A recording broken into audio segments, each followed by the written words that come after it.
Salam l'équipe, j'espère que vous allez bien. On va parler aujourd'hui de Bagdad Bounedjah. Malheureusement, il fait parler de lui de la mauvaise façon. Aussi bien les performances, ça c'est une chose, je fais rarement des vidéos dessus, le but n'est pas de s'acharner sur le joueur, vous me connaissez, mais par contre les écarts de comportement, vraiment j'aime pas ça. J'ai déjà dû faire des vidéos sur lui, notamment la dernière était sur son comportement envers Méziani à la Coupe arabe, et là malheureusement je vais devoir reparler de lui parce qu'aujourd'hui il a eu un mauvais comportement lorsque son coach lui a demandé de sortir du terrain et d'être remplacé parce qu'il faisait un mauvais match. Juste avant ça, je vous invite à vous abonner si ce n'est pas déjà fait, à mettre le petit pouce bleu pour soutenir et à participer en commentaire, à me donner votre avis sur Bounedjah, sur sa position euh, envers son coach. Et aussi, est-ce que Belmadi doit le sélectionner en mars pour vous? Oui ou non? Tous dans les commentaires. Bref. Donc, aujourd'hui, Bounedjah a affronté l'équipe de Ben Lamri. Il a fait n'importe quoi. Concrètement, en un contre 1, il est faible.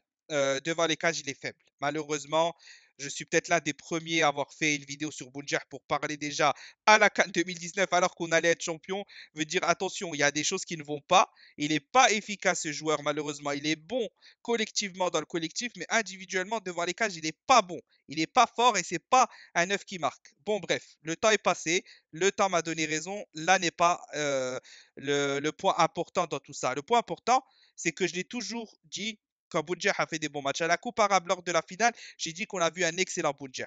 C'est très rare qu'on le revoie à ce niveau-là. Quand il s'insère dans le collectif, qu'il fait ce qu'il sait faire, il est très bon. Malheureusement, il ne le fait que très rarement. Il est devenu obsédé par les stats, obsédé par le but car il ne marque pas, que les critiques se font de plus en plus vives. Et là, est le problème avec ce genre de joueur qui n'a pas le mental pour revenir de lui-même, c'est qu'il s'enfonce encore et encore. Il est sur une pente glissante et c'est quelqu'un qui ne peut pas stopper cette descente-là tout seul. J'ai l'impression que vraiment, il est quasi irrécupérable. Oui, il peut venir sur un match en mars, te marquer, te qualifier, mais ensuite ça va reprendre pendant 3 4 mois et les gens ils vont dire il a une mauvaise passe et ça va recommencer et ça va encore une fois, il va remettre son but et ça va recommencer. Mais au final, quand tu regardes sur la durée, statistiquement, c'est très faible. Collectivement, quand ça joue bien dans un certain type de tactique, c'est très efficace et il est très bon. Même s'il ne marque pas, je prends tous les jours.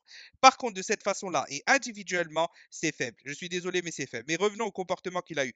Son coach lui demande de sortir à la 70e, remplacé par, je ne sais plus exactement comment il s'appelle, son coéquipier. Il y a un autre que Ayou devait remplacer. Et là, vraiment, il voit rouge. Il ne comprend pas la décision de son sélectionneur.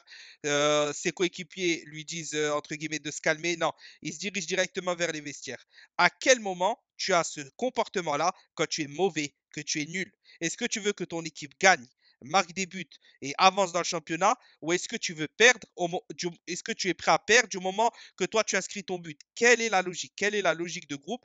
Quelle est la logique d'équipe? Moi, je n'arrive pas à comprendre et à cautionner ce genre de comportement.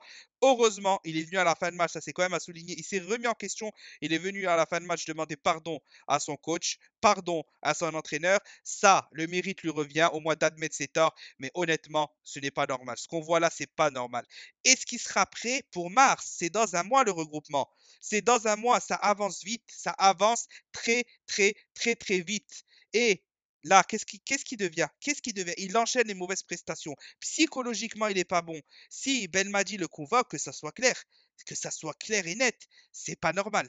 En termes de logique et de critères de sélection, ce n'est pas normal. Ce n'est pas normal de le sélectionner. C'est Belmadi qui lui-même qui disait qu'il sélectionnait les joueurs selon ses performances en club. Mandi le sélectionnateur et à travers, Bounjahi le sélectionnateur à travers, Ben Lamri le sélectionnateur et à travers, et des joueurs comme ci et comme ça, comme Fegouli, les sélectionnateurs et à travers. Il s'est contredit sur beaucoup de points Belmadi. Et maintenant, qu'est-ce qu'il va faire en mars?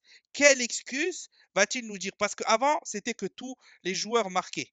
Que tant que Bounjah s'insérait dans le collectif et que les autres marquaient, il n'y avait pas de problème. Déjà, c'était quelque chose pour, entre guillemets, ne pas aller jusqu'au bout de son critère. Ok, pas de problème. Moi, si on marque et qu'on gagne, ça me va aussi. Maintenant, à la CAN, on a marqué rien, on n'a rien marqué, les attaquants ils n'ont rien marqué, Boudjah n'a pas marqué. Donc, cette logique-là ne tient malheureusement plus. Que va faire Belmadi? Personnellement, Boudjah a encore un mois pour revenir. S'il revient, pourquoi pas? Pourquoi pas? Mon avis, vous le connaissez. Moi, je veux des joueurs performants. J'estime qu'il n'est pas performant individuellement. Collectivement, si on revient à ce qu'on faisait en 2019, il peut s'insérer dans un collectif et être très intéressant. Sinon, ça ne marchera pas. Il y a des joueurs qui performent bien plus que lui, qui marquent plus de buts que lui et qui sont dans des championnats identiques ou équivalents.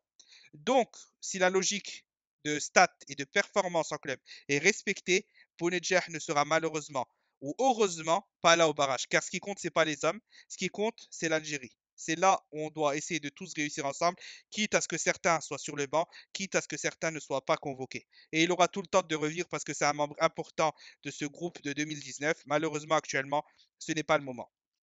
Donc voilà tout. J'espère que la vidéo vous aura plu. N'hésitez pas à me dire en commentaire ce que vous pensez de Bagdad Boudjihok actuellement avec ses mauvaises performances et son comportement qui est de plus en plus, comment dire, on sent que vraiment il y a beaucoup d'énervement qui se retient énormément, qui l'intériorise énormément et ça risque d'exploser à tout moment. Donc donnez-moi votre avis. Salam l'équipe, n'oubliez pas le petit like, le petit commentaire.